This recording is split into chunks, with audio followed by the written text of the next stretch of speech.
નમસ્કાર અને 24 ન્યૂઝ નેટવર્કમાં આપનું સ્વાગત છે. ગુજરાતના સૌથી મોટા સમાચાર આજની બ્રેકિંગ ન્યૂઝ છે.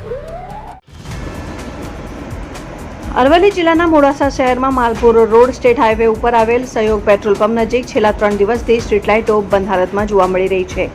સહયોગ ચોકડીથી આનંદપુર કંપાસ સુધીનો સમગ્ર માર્ગ અંધારપટમાં ગરકાવ બન્યો છે.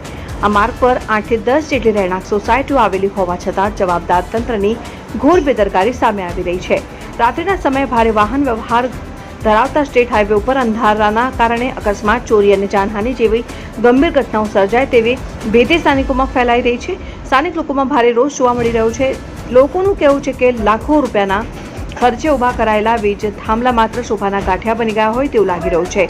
3 દિવસથી લાઇટો બંધ હોવા છતાં તંત્ર દ્વારા કોઈ કાર્યવાહી ન થતા અનેક સવાલો ઊભા થયા છે. જો આ અંધારાના કારણે કોઈ મોટી જાનહાનિ કે દુર્ઘટના સર્જાશે તો તેની જવાબદારી કોણ લેશે? સ્થાનિકોએ તાત્કાલિક અસરથી સ્ટ્રીટ લાઇટો શરૂ કરવા માંગ ઉઠી છે. રિપોર્ટર અલ્પેશ ભાટિયા, અરવલ્લી.